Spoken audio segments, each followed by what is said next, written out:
mañana en el continente americano. Cuando atardece en Europa y cae la noche en Asia. Así despierta el continente americano y transcurre el día y la noche en el resto del mundo. La mañana. Un buen día tengan todos en este 12 de septiembre de 2019, Ruth del Salto, junto a ustedes como cada mañana, aquí con la información internacional. Vamos a empezar con el gobierno de Bahamas, que ha estimado que cerca de 2.500 personas están desaparecidas tras el paso del huracán Dorian. Sin embargo, las autoridades han señalado que están ya en proceso de verificación para determinar si algunos de estos ciudadanos se encuentran en los refugios. Hasta el momento, la cifra de víctimas mortales se mantiene en 50. Los residentes de Abaco y Gran Bahama, las islas más afectadas por este poderoso ciclón, han expresado su preocupación debido a la falta de asistencia humanitaria, dicen, y también los constantes saqueos que han sido denunciados en las últimas semanas. Muchos están desesperados, preguntándose si sus seres queridos siguen vivos. Se espera que el número de muertes aumente significativamente. Proporcionaremos información precisa y oportuna sobre la pérdida de vidas a medida que esté disponible. Ante todo, daremos prioridad a la notificación a las familias y les daremos la ayuda que necesitan para hacer su duelo. Estamos intensificando los esfuerzos para recuperar los cuerpos de quienes murieron en la tormenta. Con 12 votos a favor, 5 abstenciones, un voto ausente, el Consejo Permanente de la OEA ha aprobado convocar a los cancilleres para la activación del Tratado Interamericano de Asistencia Recíproca, conocido como TIAR, para aplicarlo en Venezuela. Este tratado prevé una gama de opciones que van desde la ruptura de relaciones diplomáticas, ruptura de relaciones consulares, suspensión de transporte terrestre, marítimo, aéreo y la opción de acciones coercitivas de carácter militar. México ha expresado que es inaceptable utilizar este tipo de mecanismos que contemple la fuerza militar para solucionar la crisis del pueblo de Venezuela. Siniestro ferroviario en la República Democrática del Congo. Al menos 50 personas han perdido la vida esta madrugada al descarrilar un tren en la localidad de Mayi-Bardi, en el sureste del país. La cifra de víctimas mortales podría aumentar, esto debido a que hay varios heridos en estado crítico.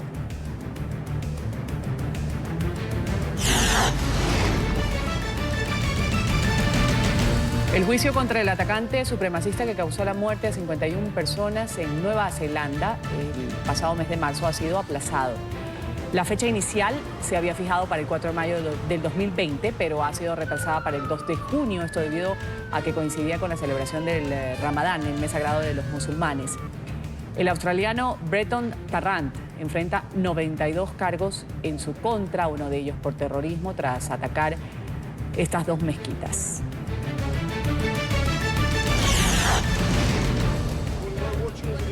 El primer ministro del Reino Unido, Boris Johnson, ha negado haber metido a la reina Isabel o mentido sobre los documentos expuestos para la suspensión del Parlamento. Esto luego de que un tribunal de apelaciones escocés considerara ilegal el cierre de las cámaras legislativas. Líderes opositores han acusado al premier de haber engañado a la monarca. Aconsejada por el líder conservador, la soberana británica refrendó la controvertida medida que se extiende hasta el 14 de octubre. La expectativa se va a mantener hasta el próximo martes, día en que el Tribunal Supremo va a decidir si la iniciativa impulsada por el gobierno es constitucional. El cese temporal de las actividades del Parlamento tiene lugar en medio de esta tensión política por el Brexit.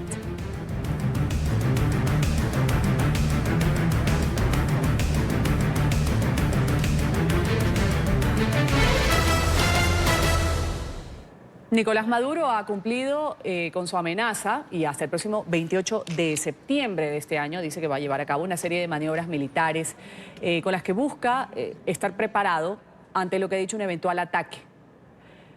Él dice que está preparado desde el territorio colombiano en contra de él. Hay operaciones que ha decidido emprender luego de que el gobierno de Iván Duque lo acusara públicamente de brindar apoyo logístico, de proteger también en su territorio a grupos criminales como la guerrilla del ELN, también disidencias de FARC. Colombia ha enviado un mensaje un poco más tranquilizador a los habitantes de la zona fronteriza, ha asegurado que está en capacidad de responder ante cualquier amenaza del régimen de Maduro. Mientras Estados Unidos advirtió a Venezuela que va a apoyar al gobierno colombiano ante cualquier agresión, pues las cosas siguen en una leve tensión, si se puede decir de alguna forma, en la frontera colombo-venezolana. arranca el ejercicio fronterizo Venezuela, Soberanía y Paz hasta el 28 de septiembre para poner a punto la defensa terrestre, la defensa antiaérea, la defensa aérea y la defensa integral del territorio nacional. Las maniobras del aparato militar al servicio de la dictadura de Nicolás Maduro comenzaron este martes 10 de septiembre.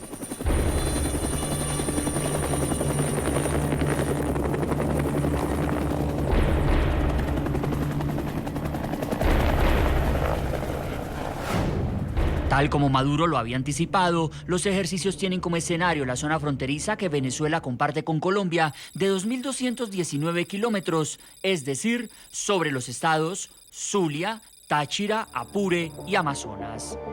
En los mismos estados, el régimen declaró una alerta naranja previa a las pruebas militares, bajo el argumento de una supuesta amenaza de agresión por parte de Colombia, y además ordenó desplegar el sistema de misiles de defensa antiaérea y terrestre. Deben saber las fuerzas militares de Colombia y el pueblo de Colombia que Iván Duque está preparando una agresión contra Venezuela. Que ahora no salgan con bravuconadas de hablar de misiles en las zonas de frontera. Más bien, en lugar de gastarse la plata en misiles, que proteja al pueblo venezolano y le dé comida. El tono belicista de Maduro y el sitio geográfico escogido para los ensayos militares generan un ambiente de tensión en la frontera. Colombia está en máxima alerta. Sería una insensatez de un tamaño tan descomunal que creo que nadie se atrevería a pensar que esa posible amenaza desde Venezuela sea una amenaza real. Sin embargo, aquí no hay que bajar la guardia. El líder de la dictadura venezolana sumó a sus amenazas una denuncia según la cual Colombia ha buscado afectar su sistema militar de defensa. Bueno, y en el trasfondo de este clima de tensión hay una frontera extremadamente porosa, más de 2.000 kilómetros con apenas 6 puntos de control formales y un flujo migratorio sin precedentes de venezolanos que están huyendo en busca de oportunidades y que roza el 1,5 millones de personas. Vamos a saludar en Colombia a Miguel Fierro, él es analista político, experto en procesos políticos también. Bienvenido a la mañana de NTN 24. Ruth, muy buen día para usted y para toda la gran audiencia de NTN 24 hoy en la mañana. ¿De qué se trata esta amenaza, como lo dice Colombia, de parte de Venezuela, de poner estos ejercicios militares? Colombia ha dicho, bueno, el dictador lo está haciendo de esta manera para amedrentarnos, pero vamos a mantener la calma. Y Nicolás Maduro lo hace esto a pesar de las miles de deserciones que se han registrado justamente este año en medio del ejército. Sin embargo, quiere demostrar, como lo apuntan otros analistas, una fortaleza ante la llamada comunidad internacional. ¿Cómo lo ve usted?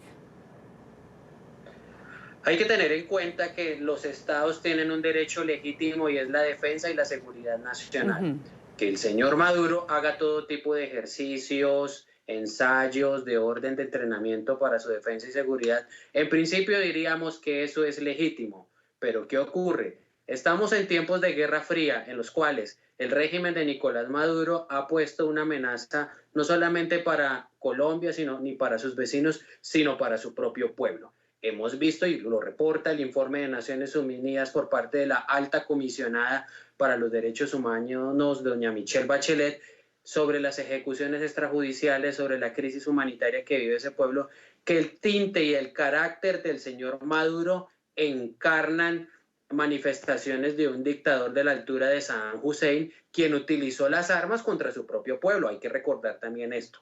Lo que vemos son claramente provocaciones, ya son medidas desesperadas. Vemos una comunidad internacional, en su gran mayoría, que rechaza el régimen de Nicolás Maduro. Entonces, cuando hay rechazo por el pueblo y por la comunidad internacional, ya lo que vemos son acciones desesperantes por parte del régimen de Nicolás Maduro.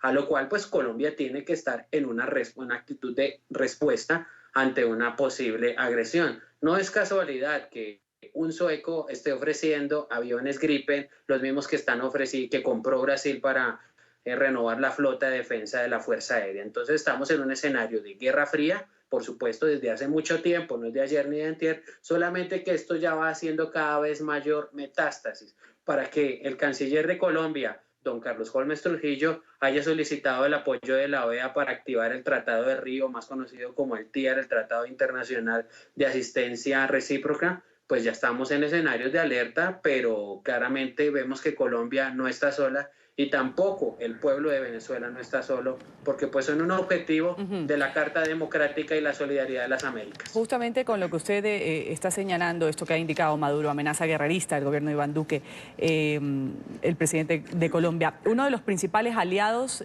sabemos bien, de la administración del presidente Trump en esta región.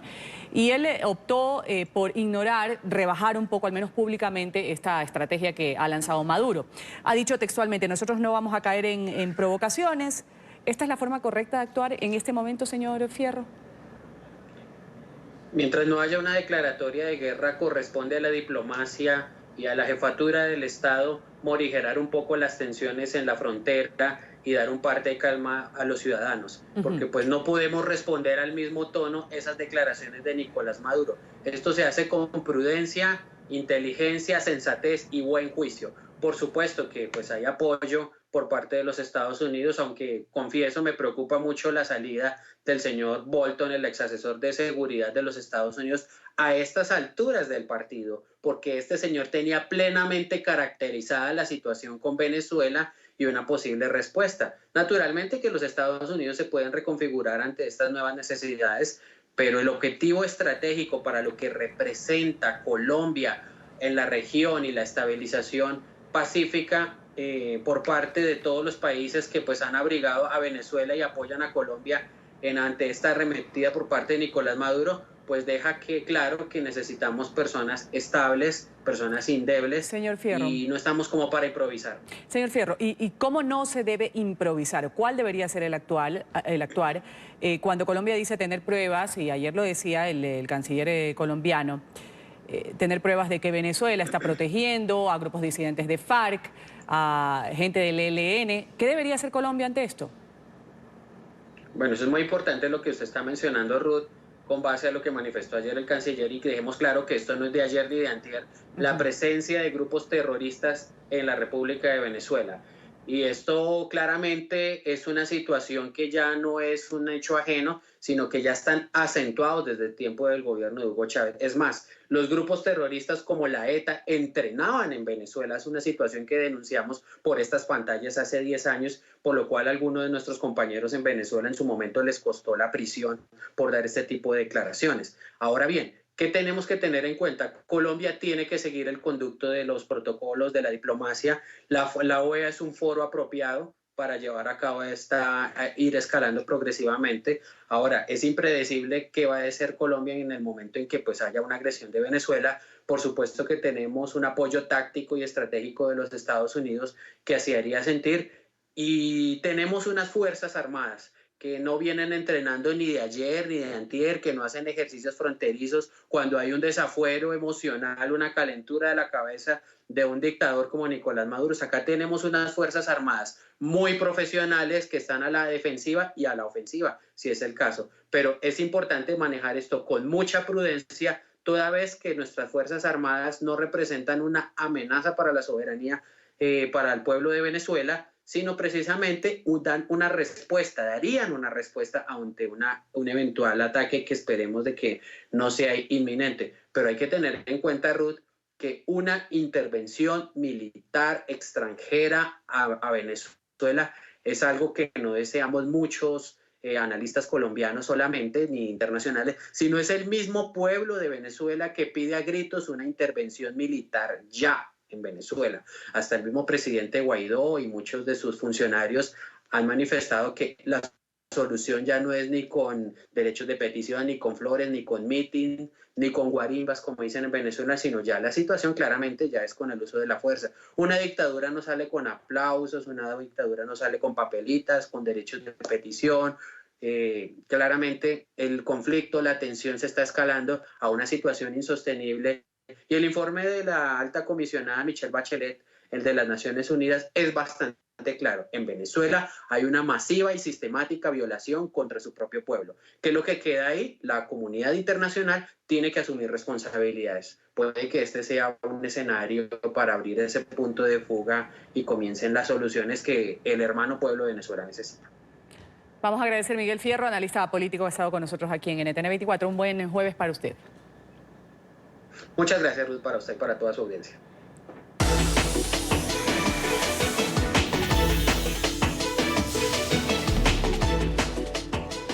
Los periodistas de NTN24 en Nueva York y en Washington ya tienen la agenda informativa de lo que es noticia a esta hora en la Unión Americana. Vamos a empezar con la Corte Suprema, que ha dado luz verde a la administración de Trump de deportar a los migrantes que llegan a la frontera con Estados Unidos y que no han pedido asilo en otros países. Esta medida afecta principalmente a los centroamericanos que llegan a la Unión Americana huyendo, según dicen, de la violencia o la falta de oportunidades en sus países. Emiliana Molina tiene el reporte a esta hora desde Washington. Adelante, Emiliana. Hola, ¿qué tal? Muy buenos días. Pues esta normativa, conocida como la regla final interina, fue anunciada después de que el mandatario estadounidense Donald Trump no lograra llegar a un acuerdo de tercer país seguro con países como México y Guatemala. Recordemos que esto también ocurre después de que varias cortes inferiores habían fallado en contra de esta medida de parte de la administración de Donald Trump. Sin embargo, en las últimas horas, la Corte Suprema, con 7 votos a favor y 2 en contra, aprobó esta medida, permitiéndole así ahora a las autoridades estadounidenses rechazar la llegada de aquellos inmigrantes que lleguen por la frontera sur de Estados Unidos. En su mayoría, esto va a afectar a aquellos centroamericanos que huyen de la violencia y la falta de oportunidades laborales en países del Triángulo Norte. Trump cantó victoria el día de ayer por medio de Twitter y criticó también desde la Casa Blanca a los demócratas y a las cortes inferiores por no estar de su lado. Quieren tener fronteras abiertas, y las fronteras abiertas significan crimen, y las fronteras abiertas significan que la gente se ahoga en los ríos, y es algo muy peligroso. Según las magistradas Sonia Sotomayor y Ruth Bader Ginsburg, quienes fueron las dos magistradas que votaron en contra de esta medida, aseguran que una vez más el mandatario estadounidense y su administración buscan anular prácticas duraderas en cuanto a las personas que buscan refugio en Estados Unidos, huyendo de la violencia en sus países. Esta es toda la información que tenemos desde Washington. Emiliana Molina para NTN24. Emiliana, gracias por tu reporte. Vamos a hablar ahora de Kelly Craft. Ha juramentado el cargo en Washington como nueva embajadora de Estados Unidos ante Naciones Unidas, por lo que va a pasar a ocupar un puesto que la administración de Trump había dejado vacante prácticamente casi un año. Esta señora ha presentado sus credenciales ante el jefe del organismo internacional en la ciudad de Nueva York. Ahí está Alejandro Rincón en el lugar de la noticia. Alejandro, un buen día.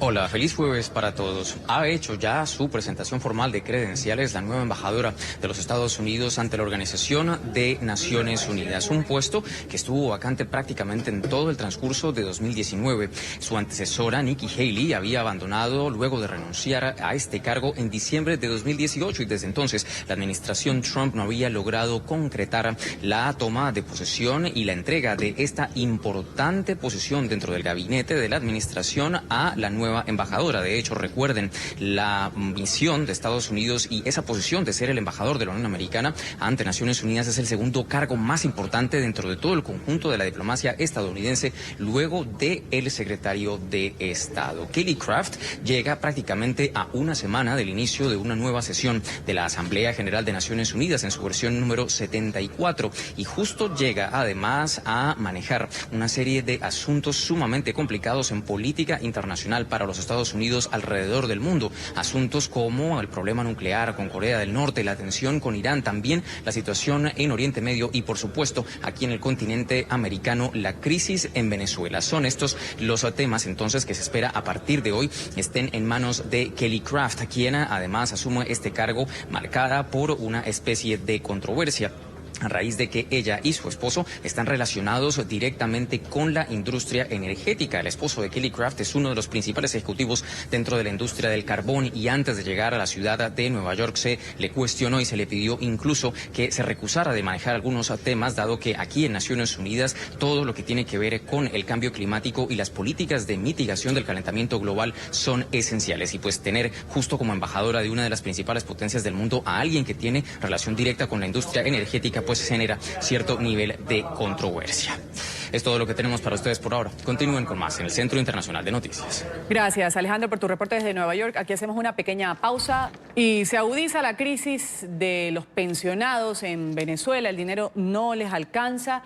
Muchos sobreviven comiendo, dicen, arroz o harina. La pensión ronda apenas los $2 mensuales, una cantidad irrisoria, insuficiente para cubrir sus tratamientos médicos. Vamos con este tema a Caracas con Oliver Fernández, quien desarrolla la noticia. Oliver, un buen día para ti.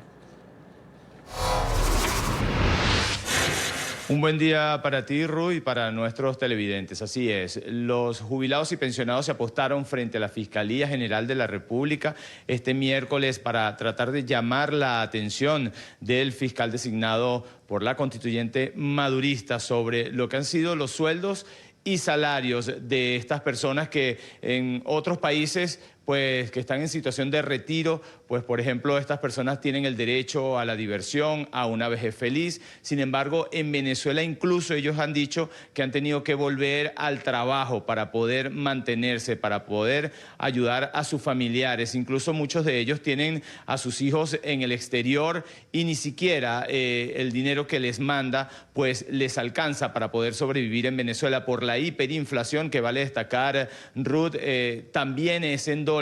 Es decir, en Venezuela no es solamente se está devaluando el bolívar, sino incluso la especulación ha llegado al punto que ni siquiera teniendo dólares las personas pueden tener dinero para poder comer. Estos jubilados y pensionados, los que tienen la suerte de tener a alguien en el exterior, reciben por lo menos $100 por mes y esto tampoco les está alcanzando para por lo menos poder comer. El sueldo mínimo, lo que pueden devengar son $2 por mes y esto ni siquiera les alcanza para la comida de un día. Pero vamos a ver el siguiente informe realizado por nuestro compañero Luis Laya.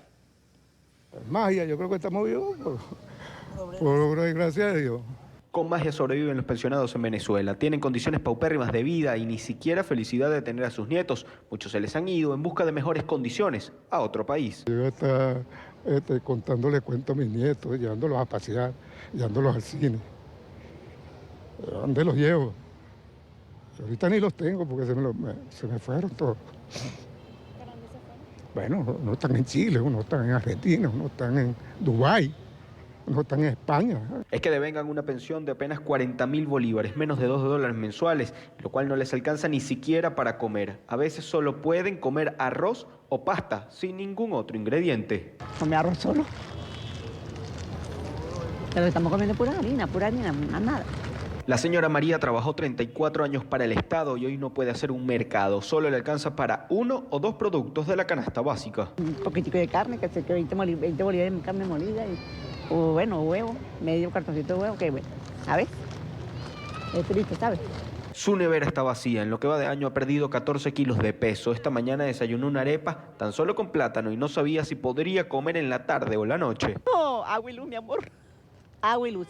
El señor Valentín López es otro que sobrevive a la crisis. Tiene cáncer y no puede costear sus medicamentos, mucho menos una dieta sana. Y no tengo acceso a los medicamentos ni a los alimentos necesarios que requiero para yo luchar contra esta terrible enfermedad. Se siente desamparado. En el Seguro Social venezolano no lo ayudan, le dicen que no hay lo que necesita. No espera ya nada del gobierno. Yo creo que ya el gobierno no hay que decirle nada porque vemos que tiene un total desinterés con relación a la atención del adulto mayor.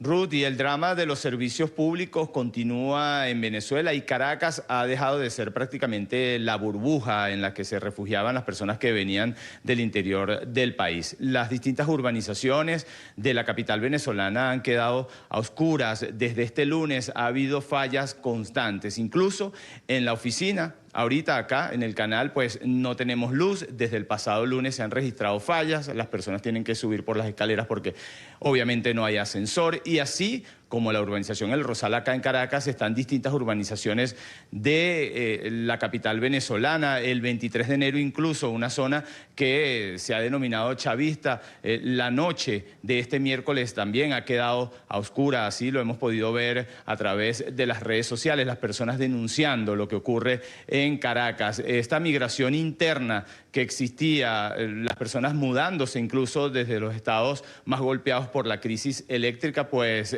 ya están sintiendo que Caracas está dejando de ser, como te decía al principio, la burbuja para refugiarse. Es la información, Ruth, que nosotros podemos aportar a esta hora desde la capital venezolana. Volvemos contigo a la mañana de NTN 24. Oliver, te agradezco por tu reporte. Ya lo decía yo aquí cuando te di el paso. Llegará el día en el que no tengamos que hablar o darte el paso a Caracas, en donde hablemos de hambre, de falta de medicinas, de falta de energía eléctrica, de impedimentos para cubrir una determinada noticia o de otras cosas de las que ya estamos acostumbrados a hablar en Venezuela. Llegará ese día. Gracias. Un buen día para ti, Oliver. Hablamos ahora de los manifestantes en Buenos Aires que han salido a las calles a reclamar a la avenida 9 de Julio, la principal de la capital, para reclamar que se decrete la emergencia alimentaria en Argentina. Esta marcha ha terminado en choques con la policía. Agitada jornada de protestas en Argentina.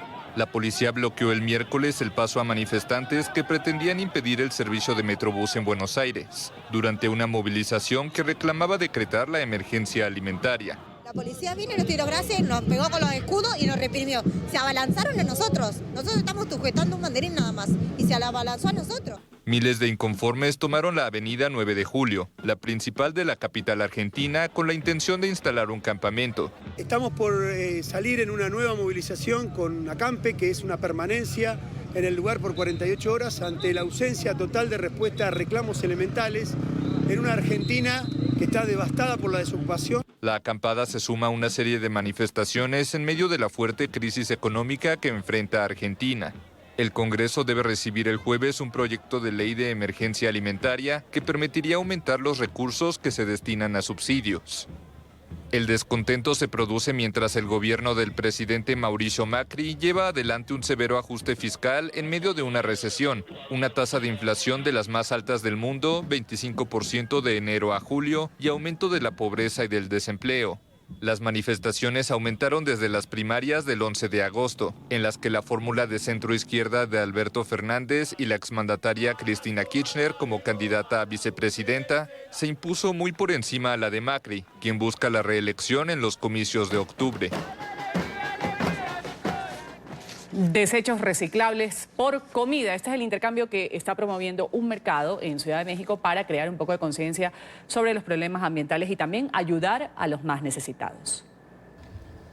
En Ciudad de México, un mercado ofrece la posibilidad de intercambiar basura reciclable por alimentos. Se trata del Mercado de Trueque, una iniciativa itinerante del gobierno local que el segundo domingo de cada mes abre un espacio a la conciencia ecológica.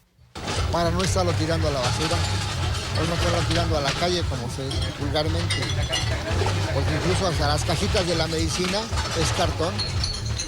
Según estadísticas de los organizadores, en cada edición se reúnen 10 toneladas de residuos y se atiende a 4,000 personas. En esta ocasión, los interesados han acudido al Bosque de Aragón, a la zona metropolitana de la capital. En lo que aprendemos a separar los residuos, aprendemos a no juntarlos, de esa manera dejamos de hacer basura, no juntamos lo orgánico con lo inorgánico, además los mantenemos limpios y evitamos que todos estos materiales lleguen a los tiraderos o a los rellenos sanitarios. Además de educar a los ciudadanos en la cultura del reciclaje, este mercado busca promover a los pequeños productores de la capital. Desechos como cartón, vidrio y basura electrónica se intercambian por hortalizas cultivadas en el sector sur de la ciudad. También se pueden encontrar quesos, productos de amaranto, plantas y hasta pasta para mole, uno de los platillos insignia de la cocina mexicana. El consumir localmente lo que hay dentro de nuestra ciudad y nuestras comunidades, y aparte el comercio justo que se lleva dentro del mercado, es decir, es la relación directa con el cliente y el productor.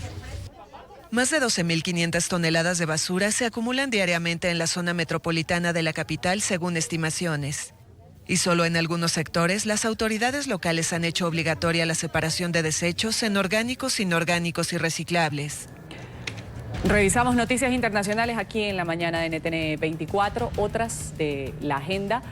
Las autoridades en México han hallado 119 bolsas con restos humanos en una fosa clandestina ubicada en una finca del municipio de Zapopan, en el estado de Jalisco.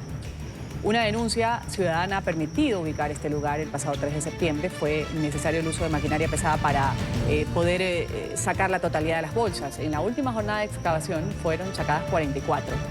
De manera extraoficial se ha conocido que el Instituto de Ciencias Forenses habrían contabilizado ya al menos 7 cadáveres completos y 13 incompletos, de acuerdo con la Secretaría de Derechos Humanos. Desde el 2016 se han registrado 3.024 fosas clandestinas en todo el país. A pocos días de cumplirse 5 años de la desaparición de estos 43 estudiantes de Ayotzinapa en México, los familiares han informado sobre los acuerdos que alcanzaron con el gobierno de Andrés Manuel López Obrador para esclarecer los hechos en el 2014. Los padres y sus representantes legales que se reunieron con el mandatario el pasado martes han exigido acciones legales contra los funcionarios que están involucrados en lo ocurrido la noche del 26 de septiembre y que aún no han sido procesados. López Obrador les ha prometido que los encuentros con las familias van a ser bimestrales para saber los resultados, y se ha conocido que en una nueva línea de investigación se estableció que los 43 jóvenes nunca salieron del estado de Guerrero. El día de hoy tuvimos una reunión con el señor presidente. Esa reunión ya la habíamos solicitado porque pues ya llevamos trabajando 7, 8 meses y pues vemos que no todas las instancias han caminado a la par con el señor Encinas y con el señor presidente, de los cuales vemos una disposición pues por avanzar y aclarar el caso Ayotzinapa. Reconoció, ¿verdad?, que no se ha avanzado al ritmo que se pensaba, que se tenía proyectado a este tiempo en el que estamos. Creo que eso el presidente lo reconoció, dijo, bueno, ha habido algunos problemas y no hemos avanzado como hemos querido.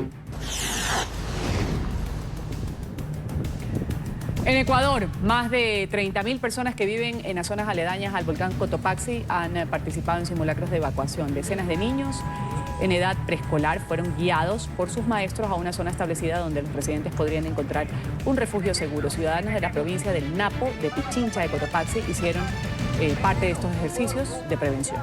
Este fue el 7º simulacro realizado desde el 2015. La más reciente erupción del coloso ocurrió hace 4 años. El régimen de Cuba ha expresado preocupación debido a la aguda crisis por la escasez de combustible. Miguel Díaz-Canel ha responsabilizado al gobierno de Estados Unidos de estar detrás de esta crítica situación que atraviesa la isla tras las sanciones impuestas por Washington. Según expertos, el descenso en el suministro de petróleo proveniente de Venezuela ha intensificado la escasez, por lo que La Habana ha tenido que adoptar medidas de austeridad.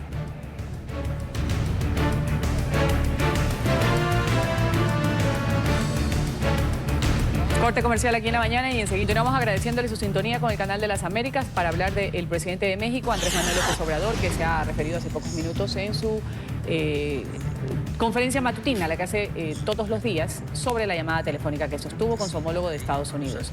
El mandatario mexicano ha afirmado que se ratificó con Donald Trump, y ahí lo hizo, de esta buena relación bilateral entre ambos países, y que por ahora no hay motivos que amenacen la economía y el desarrollo de México. López Obrador ha agregado que hay un trabajo intenso para lograr la firma del acuerdo del Tratado de Libre Comercio entre Estados Unidos, México y Canadá.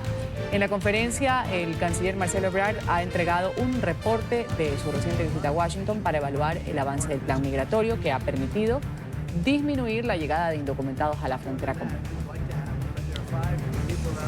Ayer conversé telefónicamente con el presidente Trump en muy buenos términos y puedo informarle al pueblo de México que son buenas las relaciones con el gobierno de Estados Unidos. No hay diferencias de fondo, no hay ninguna discrepancia, nada que pueda llevar a tomar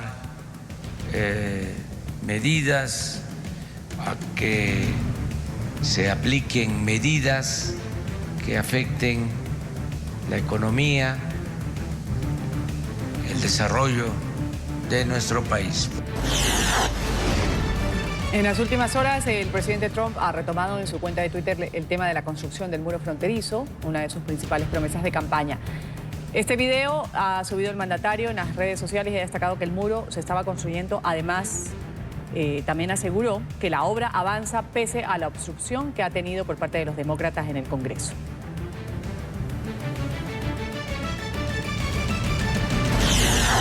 Victoria para Trump en el tema migratorio. La Corte Suprema de los Estados Unidos ha aprobado la restricción de asilo impulsada por el mandatario. Esto impide que la mayoría de los migrantes centroamericanos lo soliciten en la frontera. Ahora los migrantes que quieran pedir asilo en la Unión Americana tienen que hacerlo desde un tercer país a lo largo de su ruta hacia los Estados Unidos. De esta manera, la Corte Suprema suspendió el bloqueo que había impuesto un tribunal del distrito.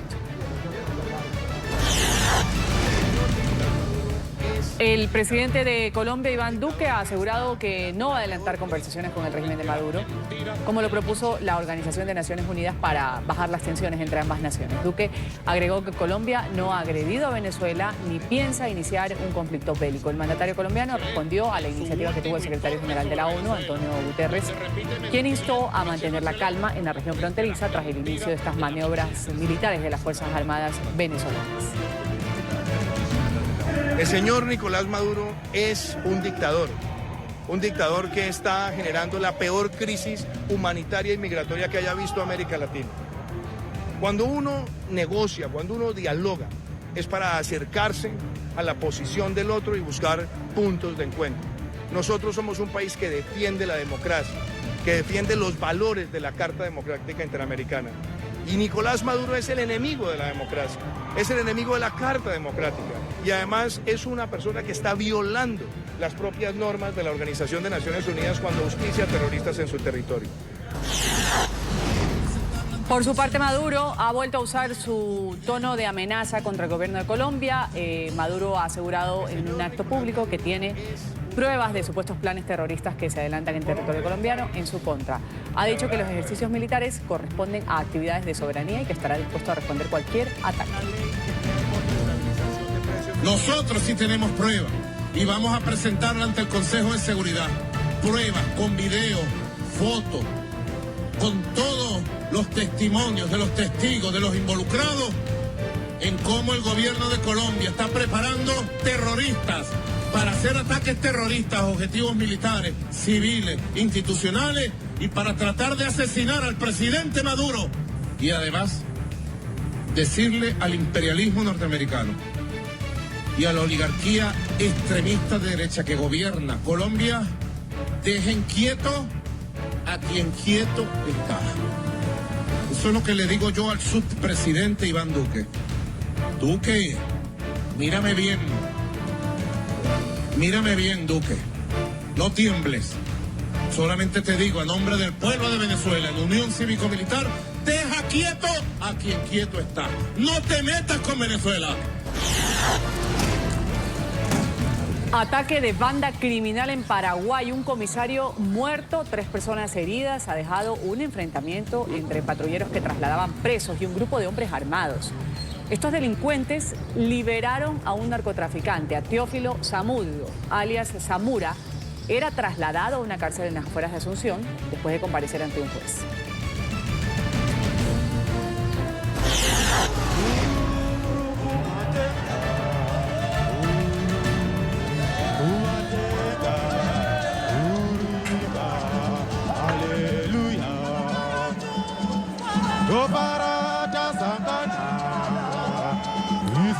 Y el féretro del expresidente de Zimbabue, Robert Mugabe, ha llegado a un estadio de las afueras de Harare, la capital del país, para continuar con las honras fúnebres. Desde tempranas horas, cientos de personas arribaron a este lugar para darle el último adiós al exmandatario que falleció a los 95 años de edad. El funeral está programado para este fin de semana. Mugabe, líder fundador del país, gobernó Zimbabue durante cerca de 4 décadas hasta el 2017.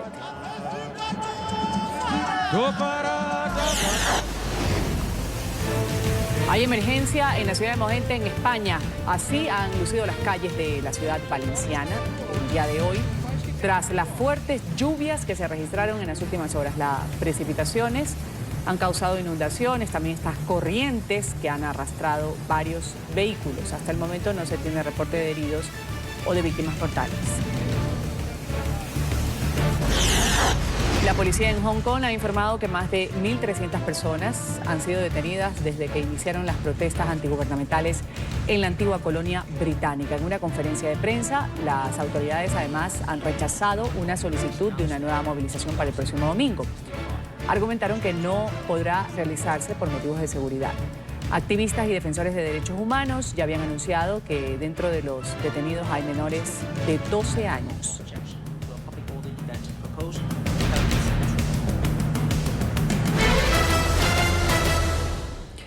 Descubrir aromas, evocar los recuerdos. Esta es la magia que produce el Museo del Perfume, que está ubicado en Ciudad de México. La galería ofrece la posibilidad de sumergirse en los olores de la infancia. A través de sus exposiciones permite también entender la importancia y la influencia del olfato en la percepción de la realidad, de los sentimientos e incluso de las relaciones interpersonales. Campanas gigantes que giran desprendiendo olores, figuras de flores que están suspendidas en el techo y burbujas gigantes. Estas son algunas de las atracciones de este museo.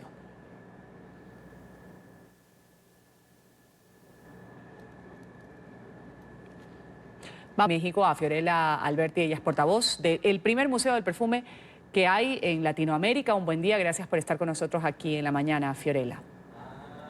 Hola, buenos días Ruth. Fiorella, hablemos un poco de lo que es esta experiencia, a dónde nos transportan estas fragancias, aromas, esencias. ¿Cuál va a ser la experiencia que van a tener las personas que visitan el museo? Bueno, pues el Museo del Perfume los va a transportar a diferentes experiencias. Cada uno de nosotros hemos vivido y hemos tenido distintas, ahora sí que vivencias. Entonces, el objetivo de este museo y ahorita de la exposición que tenemos activa, que es sinestesia olfativa, es transportar a cada uno de nuestros visitantes a momentos felices, a momentos mágicos que han vivido, hasta momentos tristes, dependiendo cada una de las cosas que van viviendo dentro de las salas. De lo que sabemos, este es el primer espacio de este tipo en México y en América. ¿Qué los ha motivado a crearlo? Pues el motivo de la creación de este museo es poder dar a conocer aquí en México y también en América Latina la magia que hay detrás de un mundo de la perfumería.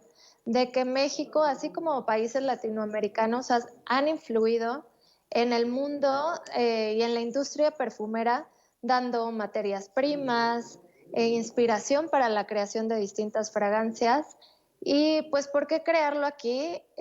Bueno, la calle en la que nos encontramos es la calle de Tacuba, que es bien conocida como que tiene una historia dentro del mundo de la perfumería y de la botánica, así como donde empezaron ciertas boticas.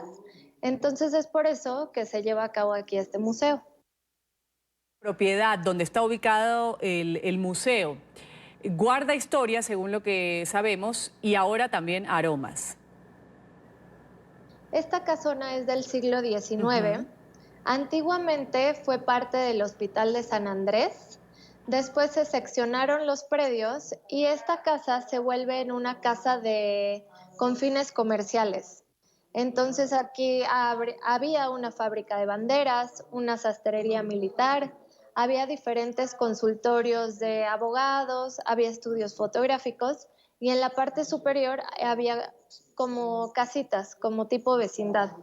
Entonces es una casa que guarda muchísima historia y la verdad es una propiedad impresionantemente bonita. Entonces es un lugar que se tiene que visitar. Ahorita tenemos activa esta exposición que se llama Sinestesia Olfativa, en la que pueden, transportarse y vivir con todos, y sentir, y vivir, y ver con todos los sentidos. ¿Cómo se obtienen o se fusionan estos aromas? Bueno, aquí ahora les platico de esta exposición. Es de artistas contemporáneos que fusionan el arte contemporáneo con los aromas. ¿Cómo? Pues ellos se inspiran en diferentes aromas, en distintas pues situaciones para la creación de instalaciones. Tenemos, por ejemplo, una instalación muy interesante de Jerónimo Hagerman, que son unas esferas que están llenas de flores, utiliza las lilies o Acapulco. Entonces aquí fusiona lo que es una instalación en donde tú puedes meter la cabeza y oler este mundo de flores, ¿no? Por ejemplo, tenemos a César Martínez, que él hace unas esculturas de tamaño real y cada escultura tiene un aroma distinto. Una es un poco más floral, la otra es a canela, entonces es fusionar lo que tú estás viendo, la impresión de estas esculturas, por ejemplo, y el aroma al entrar a la sala. Entonces, eso es lo que se logra aquí con esta exposición, en donde tú no nada más estás viendo la obra de arte o la pieza de cada uno de los artistas, sino la estás oliendo también. Hay una muy interesante que también pueden probar, que es una pieza del colectivo de Interspecifics, en donde esa pieza se llama Memoria Esférica, en donde ellos logran hacer unas pequeñas esferas como gelatina que saben a tierra mojada. Entonces eso te transporta en automático, por ejemplo, a mi infancia, cuando estabas corriendo y jugando en el parque y de repente empezaba a llover, eso te recuerda en automático cuando tú pruebas esta esferita. Entonces es realmente una experiencia única que es muy bonita. Vamos a agradecerte. Fiorella Alberti es portavoz del primer Museo del Perfume en América Latina. Gracias por estar aquí contándonos un poco sobre esta experiencia en Ciudad de México. Gracias. Gracias por la invitación y pues están todos invitados a venir aquí a la Ciudad de México a visitar el Museo del Perfume. Bueno, muchas gracias. Así va a ser. Estados Unidos ha retrasado 2 semanas la subida de aranceles a China. El presidente Donald Trump ha asegurado a través de un mensaje en sus redes sociales que esto se trata de un gesto de buena voluntad.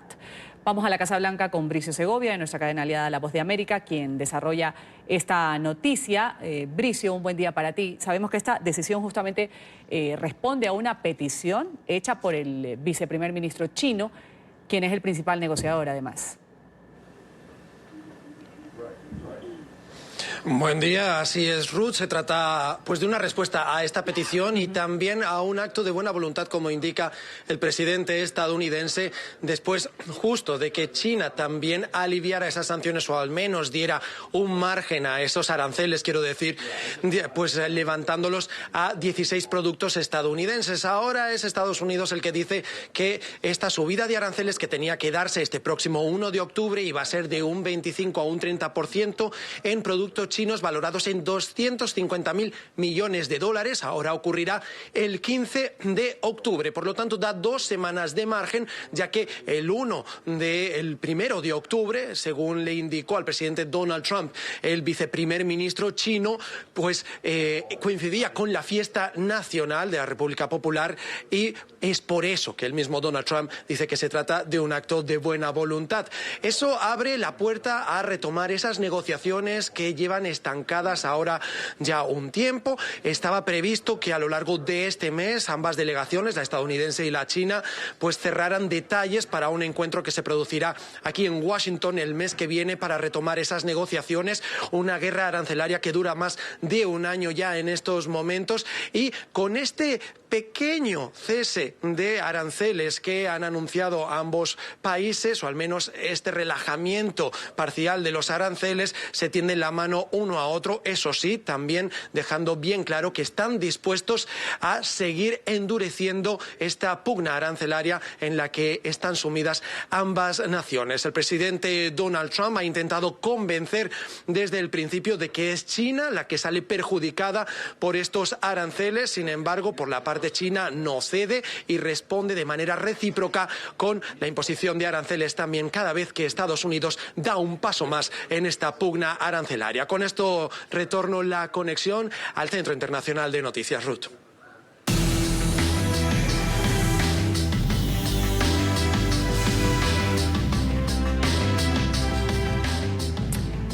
El ex jefe de la inteligencia chavista, Hugo Carvajal, ha rechazado ser extraditado desde España a los Estados Unidos en su visita de extradición en audiencia nacional de este país europeo, en la que la Fiscalía ha apoyado su entrega. El exfuncionario ha afirmado que se siente amenazado y que cree que va a sufrir represalias. Marcelo Moncayo desde Madrid nos reporta.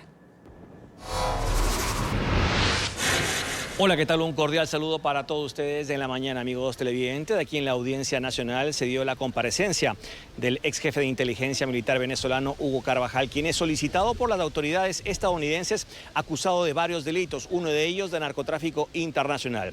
En esta audiencia, el ex general venezolano se declaró inocente y aseguró que no tiene cabida su extradición hacia los Estados Unidos. ¿Conoce los hechos por los que he reclamado en extradición por los Estados Unidos de América del Norte? Sí. ¿Está conforme con ser extraditado? No estoy conforme. Amigos televidentes de la mañana, y también conversamos con la abogada y la esposa de Hugo Carvajal. Ellos aseguran que su defendido es un perseguido político del régimen de Nicolás Maduro y que en esta ocasión está siendo utilizado por la DEA para ser llevado a los Estados Unidos para que les facilite información en contra del gobierno de Venezuela. Es que la acusación de todos los delitos que ponen ellos es aproximadamente desde 1995 hasta 2010, no, desde 1999 hasta 2019. En 20 años, sin poner lugar, fecha ni hora. Yo lo que quiero es que se demuestre la inocencia de mi marido porque es que es inocente. O sea, y la única forma, o sea, esto que estamos pasando es un proceso bastante duro y fuerte para la familia, pero estamos dispuestos a pasarlo si esto va a hacer que realmente se descubra toda la verdad del entramado que tiene Estados Unidos con Hugo Carvajal. ¿Qué entramado sería? Que todas las acusaciones son falsas, que fue un montaje de la DEA simplemente para llevárselo, para la información que él tiene, para derrocar al gobierno de Nicolás Maduro. No hay pruebas y no hay documentos que digan que mi marido ha cometido algún delito. O sea, no dicen lugar, fecha, dónde, todos son supuestos en un periodo súper largo. Y de verdad estamos confiados y bueno, mi marido lo ha manifestado muchas veces en sus declaraciones, él confía en la justicia española, porque mi marido se traslada de Venezuela para acá es buscando justicia. Amigos televidentes de la mañana, lo cierto es que este proceso que podría terminar con la extradición de Hugo Carvajal todavía podría demorar varias semanas más, porque en caso de darse una autorización de extradición, los abogados defensores tienen otras instancias y finalmente esto tiene que llegar al Consejo de Ministros, y mientras en España haya un gobierno en funciones, el Consejo de Ministros no puede tomar ningún tipo de decisiones sobre extradiciones. Así que todo este proceso de Hugo Carvajal todavía podrá demorarse algunos meses más. Este es el informe para la mañana. Sigan ustedes con más aquí en NTN 24. Hasta pronto. Marcelo, gracias. Un buen día para ti en España. Vamos ahora a Alemania, donde el gobierno ha lanzado un sello de calidad para los textiles que sean producidos con altos estándares en materia ambiental, también de responsabilidad social. Se trata de un llamado botón verde. En Berlín vamos a saludar con este tema a Juliana González, analista política de nuestra cadena aliada Deutsche Welle. Adelante. Hola Ruth, muy buenos días para ti y para todos los televidentes de la mañana. Resulta que el incendio de la fábrica de textiles en Bangladesh hace 6 años, que dejó más de 3.000 víctimas que trabajaban en condiciones precarias, fue lo que motivó al ministro alemán de Cooperación para crear este certificado llamado el botón verde. La industria textil genera más de 75 millones de empleos en todo el mundo, donde 3/4 partes de las operarias y costureras son mujeres que reciben salarios por debajo del mínimo de existencia. Además está el tema del manejo de materiales, que involucra uso excesivo de químicos, metales pesados y pesticidas. Así que este botón verde busca crear transparencia para el consumidor final en un sector marcado por una larga cadena de subcontratistas en varios continentes. Ya 27 empresas alemanas de las 1.300 del sector se han sumado a esta iniciativa, son de las principales empresas y se comprometen a cumplir con 26 criterios que demuestran su responsabilidad social, ecológica y de defensa de derechos humanos, como lo mencionaste tú. El interés del gobierno alemán es que con este mecanismo se presione a las empresas alemanas que producen en países como India, China o Bangladesh para que mejoren las condiciones de los operarios. Sin embargo, el sello divide bastante, Ruth, y es que muchos critican su carácter voluntario porque al final delega la responsabilidad ética en el consumidor final y no en los productores. Y para otros, los criterios no resuelven los problemas principales del sector, como la explotación infantil, las jornadas laborales de hasta 16 horas o el control ambiental de los materiales. Así que, Ruth, creo que tendremos que esperar el resultado de la primera fase piloto que va hasta junio del 2021 para evaluar si esta iniciativa mejoró los estándares en el sector textil. Y yo me despido de ustedes con esta información desde Berlín y volvemos la próxima semana con más temas europeos. Gracias a Juliana por tu reporte. Vamos aquí a un corte comercial en la mañana, deseándoles a ustedes también un buen día, un buen jueves para todos. Más adelante volvemos con más repaso de la actualidad internacional. Mientras